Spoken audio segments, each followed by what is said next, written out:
out. We are reviewing um, video games that I used to play when I was growing up, or I guess some of the types of video games I used to play when I was growing up, because I never played Alex the Kid.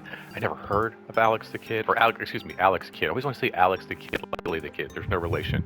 Um, in fact, I looked this up to see if like he had more games other than this, and this is actually not only a sequel. It's not only the second sequel. It's not only like the third sequel. It's the fifth title in the Alex Kidd series, which blows my mind. I feel like I may have seen some of his uh, like advertisements in video game magazines, but I don't ever remember playing his games. But let's go ahead and start off this part to look at Alex the Kid proper.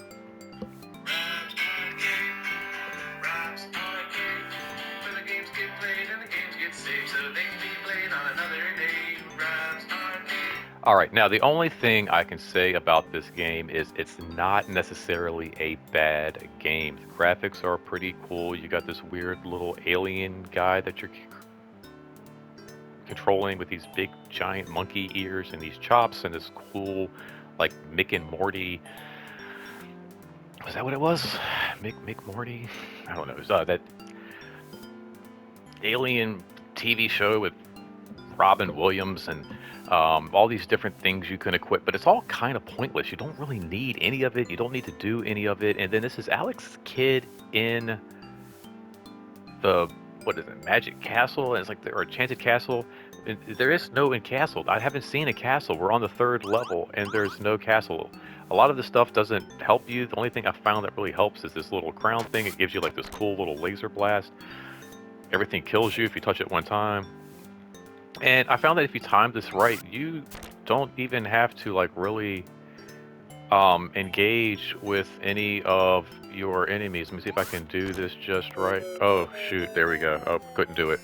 And if anything, like I said, touches you just once, you are dead. There is no continues, and you have to go straight back to the beginning of the game,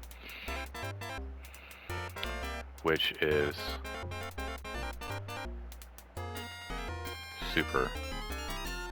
super sad. Like sometimes, yeah, Rookie Town. There's like a cheat code. You could press the button and kind of like go back to the level you started on before. But oh let me see. Everything touches you one time, you're dead. There's no health bar. There's no hearts. There's no meter.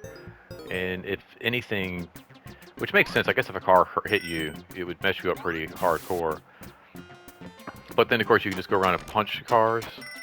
Now, as I mentioned before in the beginning of this review, the whole premise of this game is you're showing up because you heard a rumor that your dad may have been found on this planet, and so you're going to go check it out to see if he's there, and you play rock, paper, scissors. None of it's important. Look, you just go here, you just grab the little rice paper thingy, and you just keep going, punch gophers in the face, and then every now and again you can pop in here and you do your little rock, paper, scissors. Yeah, sure, why not? 50 bucks for a motorcycle if you win, okay.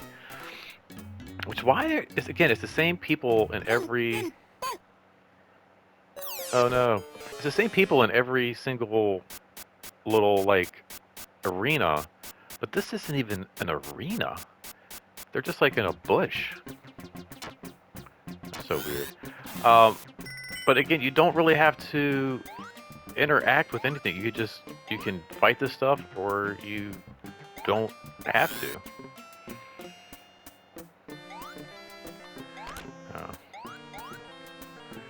I don't like him.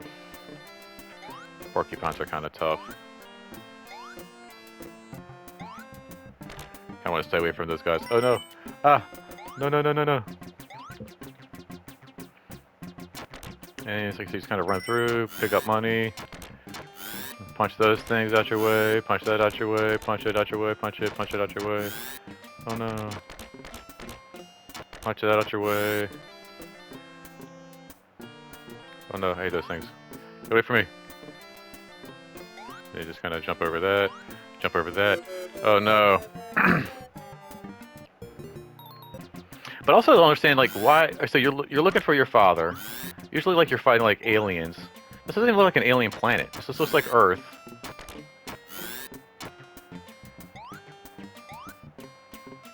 And you're just like you just show up on this planet.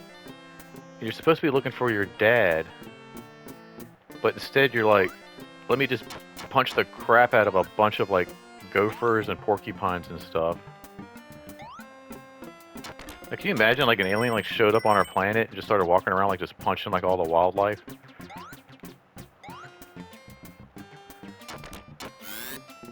E.T. came to our planet instead of like trying to befriend a little boy, he just like walked around and started beating the crap out of like squirrels, rabbits, punching cars.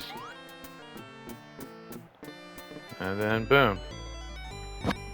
So there you go. It's like it's not a bad game. It just seems like a very point. Like, what is the point? What is the point of having any of this stuff that you're supposed to collect? What is the point of having any of this stuff under the water? What is the point of having any of the like the money? I think if you just actually just do this, I think you could just swim like right.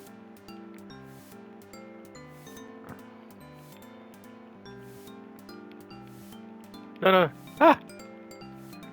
Just swim right through to the end. And like, what is alien about this planet? It just looks like this is like water. You got the forest, the prairie or whatever, little marketplace. This is Egypt.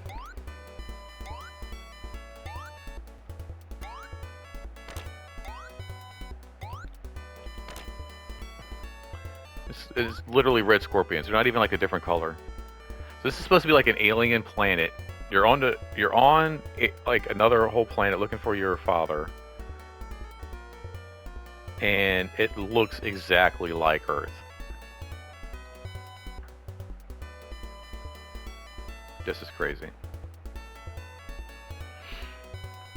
Okay, so you can, I guess you can fight this stuff, but you don't have to. Don't let it touch you though, or you're dead. I just don't, I don't get.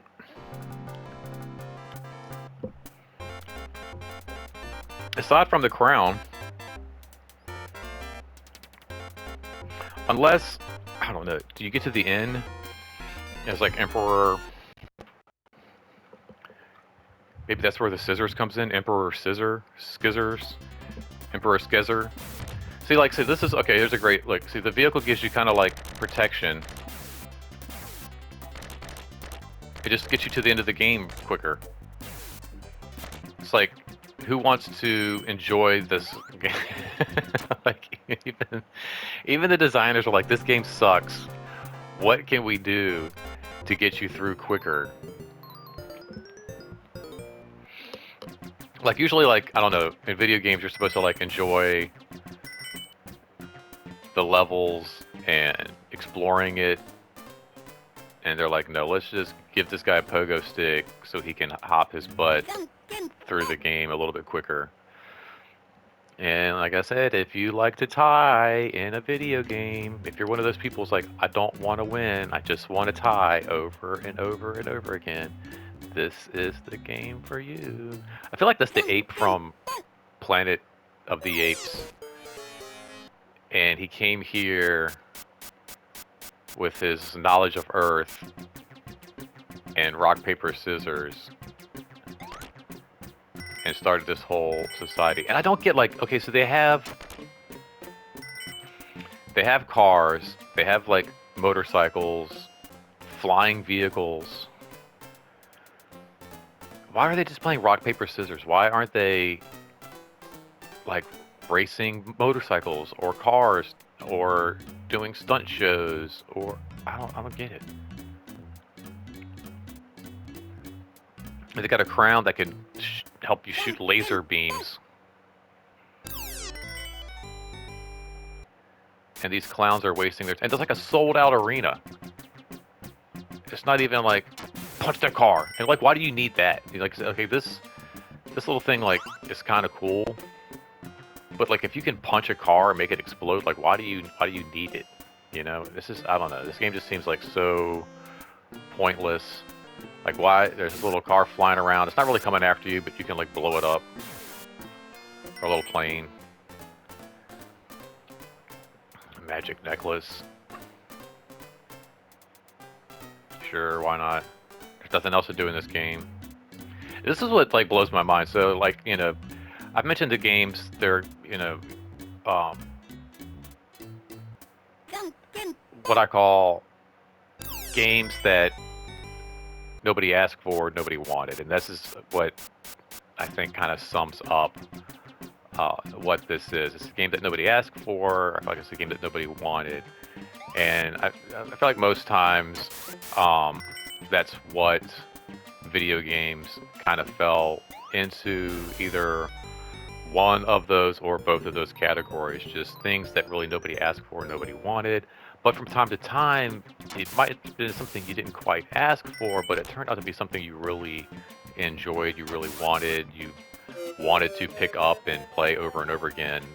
Perfect example of that would be the Cool Spot video game, where nobody asked for the Cool Spot video game. Nobody said, "Does anybody?" That's the thing. Like I thought, I was, can show my age here. We're going back to a time of like the '90s where marketing was just crazy, and Seven Up marketed the Seven Up spot. Put little cool sunglasses on them, brought them to life through animation, that digital era of digital animation and all your commercials and advertisements. And Cool Spot became one of the cool characters that everybody, like the Keebler elves, and everybody had a mascot, and everybody had something to sell their product. And Cool Spot even got his very own video game. And I remember, like, nobody, I feel like, asked for a Cool Spot video game, but it wound up being a very cool product, a very cool thing that everybody enjoyed playing, and it was just a lot of fun. And I remember going back into the store and renting it time and time again, and really spending my weekends enjoying just going through the levels, playing as Cool Spot. Something I didn't ask for, but something I found out I really did enjoy and I wanted. Then there's games where you're like, oh, this is what I want. Streets of Rage, great game. Streets of Rage 2, Streets of Rage 3 start to come out, and you're like, oh, I can't wait. And then you start to play these, and you're like, these aren't quite the games that I, remember from the original title. I feel like Alex Kidd is just a game that like nobody asked for, nobody wanted. I don't really see the point in any of it. Like I said, you can kind of like just run through the levels. There is no enchanted castle. All you do is running around in a world that looks exactly like Earth. You show up, you start punching things instead of just asking maybe where your father is. You're not talking to anybody. There doesn't even seem to be any like humanoids that you can interact with. They're all just playing rock, paper, scissors. And then you have animals that attack you. You have animals that are playing rock, paper, scissors. I don't get what's going on. It's a very weird world. Typically, like in Disney, all the animals are very humanoid or they're, you know, very animal-like. In this planet, they're humanoid, they're animal-like. It's all over the place. You have stuff you don't need. Um, yeah, I don't really know what the point of Alex the Kid. And then this is one of those games where I feel like I might have looked on the back of the box and rented it thinking like, oh, this will be kind of fun, and would have been super annoyed, super pissed off that I spent my weekend playing something like this and wasted my money. And this is something they sold in stores. Can you imagine like going to a department store on a Friday night to pick up a new video game, and this is what you have to work with? Very, very sad stuff. Well, anyway, guys, I've done a couple little bits. There's some other reviews on this game. Go back through my channel, look for those. Just look it up, type in Rob's Arcade, um, Sega Classic Retro Gaming, and I'm sure all of that stuff will pop up. Until next time, thank you so much for hanging out, guys. It was good to kind of catch up, just chat with you a little bit. It's been a long time since I've done this, but hopefully we can knock out more of these in the future. So until next time, guys, remember, don't spend your quarter anywhere else. I love saying that. Thank you so much for hanging out. Enjoy your weekend. Like, share, subscribe, and please leave a comment down below. Take care, you guys. Bye. See what else we got over here.